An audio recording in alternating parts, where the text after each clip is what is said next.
चलिए बच्चों, मैंने आपको चतुर्भुज का क्षेत्रफल ABCD का हमने सिखा दिया है। यानी इस त्रिभुज के क्षेत्रफल को और इस त्रिभुज के क्षेत्रफल को मैंने यहाँ पे प्लस कर दिया था और ये हमारा बस मैंने यहाँ पे आपको √6 की वैल्यूज ये रही 2.44 दोनों की मल्टीप्लाई करके हमारा आया था 58.56 और दोनों को प्लस करके हमारा आया 82.56।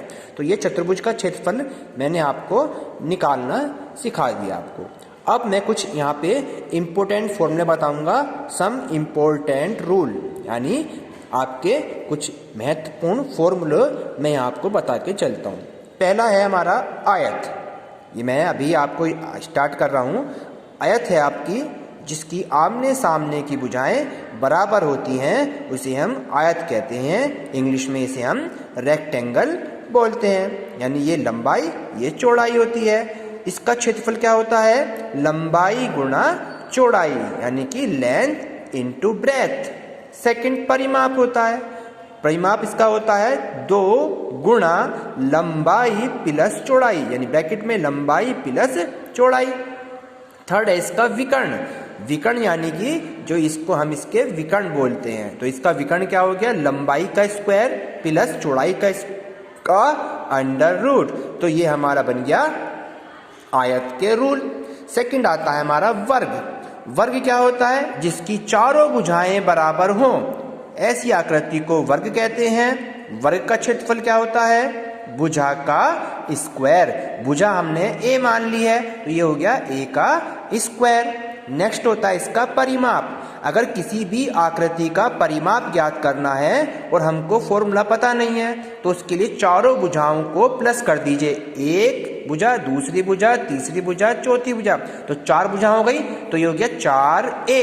इसी प्रकार हम इस आयत में भी कर सकते हैं। इस भुजा की हम बिल्कुल सेम टू सेम इसे भी हम कर सकते हैं, लेकिन इसका फॉर्मूला हम ध्यान रख रहे हैं। इसका फॉर्मूला क्या होता है? परिमाप का 4 गुना भुजा, यानी 4a। a को हमने भुजा माना है। और इसका विकर्ण क्या होता है? √2 गुणा भुजा, यानी कि √2a। तो ये हमारा आया वर्ग। अब हम इसमें थर्ड पढ़ते हैं, यानी कि थर्ड रूल क्या है? देखिए थर्ड रूल आपका आधार है a और बराबर भुजाएं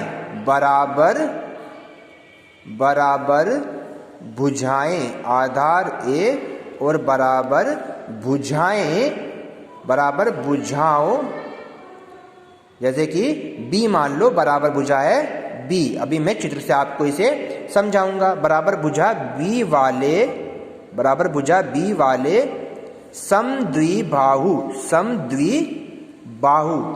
समद्विबाहु से मतलब सम माने समान, द्वि माने 2 और बाहु माने भुजा। जिस त्रिभुज की 2 भुजाएं बराबर हो तो उस त्रिभुज का हम क्या निकालेंगे? समद्विबाहु त्रिभुज का क्षेत्रफल हम यहाँ पर निकालने का फॉर्मूला पता करेंगे। ये आपका एक त्रिभुज है जिसकी समान भुजा तो हो गई b और आधार हो गया a। तो मैंने लिखा है आधार a तथा बराबर भुजाओं b वाले समद्विबाहु त्रिभुज का क्षेत्रफल। तो इसके क्षेत्रफल का फॉर्मूला हम क्या होता है? a/4, यानी कि आधार है a, तो a/4 अंडर रूट में 4b का स्क्वायर माइनस a का स्क्वायर, यानी आधार/4 और अंदर समान भुजाओं का स्क्वायर की 4 से गुणा और माइनस a का स्क्वायर का अंडर रूट। तो ये कब है? जब दोनों भुजाएं बराबर हों और तीसरी भुजा यानी आधार अलग हो। जब 2 भुजाएं बराबर और आधार अलग तो उसे बोलते हैं समद्विबाहु। जिस त्रिभुज की 2 भुजाएं सेम है और तीसरी अलग है तो ऐसे त्रिभुज का क्षेत्रफल a/4 √4b² माइनस a² होता है। इसके बाद फोर्थ वाला देख लीजिए। मैंने अभी पढ़ा है एक समबाहु त्रिभुज। भुजा a वाले समबाहु त्रिभुज का क्षेत्रफल। समबाहु त्रिभुज का क्षेत्रफल जिसकी भुजा क्या हो? a हो, यानी सारी भुजाएं आपकी a और a हो क्या? तो तो ऐसी भुजा, इसको तीनों भुजाएं बराबर हो गई, तो ऐसा त्रिभुज समबाहु त्रिभुज कहलाता है। सम माने समान, बाहु माने भुजा। जिस त्रिभुज की तीनों भुजाएं बराबर हों उसे समबाहु त्रिभुज कहते हैं। और समबाहु त्रिभुज का प्रत्येक कोण बराबर होता है। और प्रत्येक कोण कितना होता है इसका? 60 डिग्री का। यानी प्रत्येक कोण कितना होता है इसका? 60 डिग्री। 60 60 60, त्रिभुज के तीनों कोणों का योगफल कितना होता है? 180। तो 60 प्लस 60 प्लस 60, यानी टोटल कितना हो गया हमारे पास? 180। तो समबाहु त्रिभुज का प्रत्येक कोण 60 डिग्री का होता है। इसका क्षेत्रफल का फॉर्मूला क्या होता है? समबाहु त्रिभुज का क्षेत्रफल कितना होता है? √3/4 भुजा का स्क्वायर। भुजा है ए मानी हुई। ये आपका हो गया नेक्स्ट फॉर्मूला। अब हम नेक्स्ट फॉर्मूला देखते हैं। चलिए नेक्स्ट फॉर्मूला देखिए। फोर्थ रूल है आधार ए कुछ भी मान सकते हैं। आधार को बी मान लो, जो आप लोग यहाँ पे नेक्स्ट में चेंज कर दिया। आधार हो गया बी और शीर्ष लंब आधार बी और शीर्ष लंब एच, यानी शीर्ष से एक लंब डालेंगे। चित्र के अकॉर्डिंग मैं भी आपको समझाता हूं। शीर्ष लंब एच वाले चतुर्भुज का, यानी समांतर चतुर्भुज का क्षेत्रफल। समांतर चतुर्भुज क्या कहता है? जिसकी आमने सामने की भुजाएं बराबर होती हैं। समांतर की तो आमने सामने की भुजाएं बराबर होती हैं। और सम चतुर्भुज होता है ये, तो सम की चारों भुजाएं बराबर होती हैं। तो मैंने आधार बताया कितना? बी। आधार तो है बी, दिख रहा है आधार बी। और शीर्ष लंब कौन सा है आपका? शीर्ष लंब हो गया एच, यानी कि इसके शीर्ष से यहां से हमने एक लंब डाल दिया, ये हो गया एच। तो ऐसे जिसका शीर्ष लंब एच ऊंचाई का हो और आधार बी हो, ऐसे समांतर चतुर्भुज का क्षेत्रफल का रूल क्या होता है? तो क्षेत्रफल का निकालने का फॉर्मूला होता है इसका आधार गुणा ऊंचाई, यानी कि बी गुणा एच। बी आधार, एच इसका लंब, तो आधार गुणा ऊंचाई। लंब को ऊंचाई भी कह सकते हैं। नेक्स्ट क्वेश्चन देखिए, नेक्स्ट रूल 5वां। D1 और D2 दो विकर्ण हैं वाले समचतुर्भुज का क्षेत्रफल निकालना है। समचतुर्भुज का क्षेत्रफल निकालना है। अब सम मैंने बताया इसकी चारों भुजाएं बराबर होती हैं, उसे हम समचतुर्भुज कहते हैं। जिसकी चारों भुजाएं क्या हों? इक्वल हों, यानी कि वो एक आयताकार रूप में भी, वर्ग के रूप में हो सकता है। वो एक वर्ग के रूप में हो सकता है जिसकी चारों भुजाएं क्या हों? बराबर हों। तो ये इसका विकर्ण हो गया, ये इसका विकर्ण यहां से हो गया, यानी कि ये वाला जो विकर्ण है इसको हमने क्या कह दिया यहाँ पे? D1। और ये जो विकर्ण हो गया इसे कह दिया हमने यहाँ पे D2। अब D1 और D2 विकर्ण वाले समचतुर्भुज का हमें क्या निकालना है? क्षेत्रफल निकालना है। तो क्षेत्रफल का फॉर्मूला क्या होता है इसका? 1/2 गुणा D1 गुणा D2, यानी पहला विकर्ण D1, दूसरा विकर्ण D2। ये हो गया आपका क्या? समचतुर्भुज का क्षेत्रफल।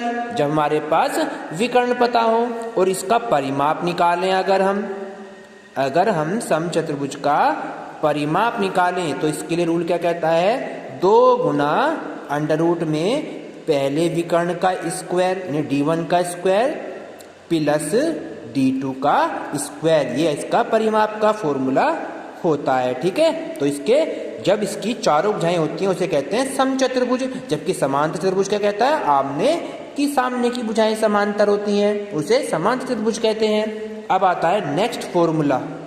आपका नेक्स्ट फॉर्मूला देख लीजिए क्या आएगा हमारे पास। समांतर भुजाएं दे रखी हैं दो समांतर भुजाएं हैं हमारे पास, दो समांतर भुजाएं, ये पेपर जरा हट रहा है इसलिए लिखने में प्रॉब्लम हो रही है। दो समांतर भुजाओं ए व बी, दो समांतर भुजाएं दे दी बच्चों ए व बी तथा इनके बीच की दूरी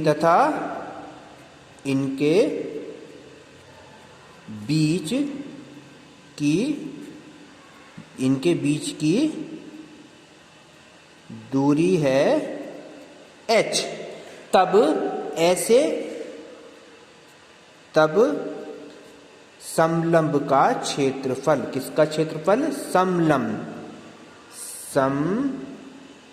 समलंब का क्षेत्रफल। अब समलंब क्या होता है बच्चों? मैंने बताया दो समांतर भुजाएं हो गई, यानी कि ये एक भुजा ये रही और इसके समांतर भुजाएं वे होती हैं कि अगर उन भुजाओं को हम कहीं तक भी खींच दें, और वे कहीं भी एक दूसरे को टच ना करें, यानी प्रतिच्छेद ना करें, तो ऐसी भुजाएं समांतर भुजाएं कहलाती हैं। तो हमने दो समांतर भुजाएं खींची और इन दोनों समांतर भुजाओं से ये हमने एक समलंब बना दी, समलंब बन गया और ये इसकी ऊंचाई बन गई h।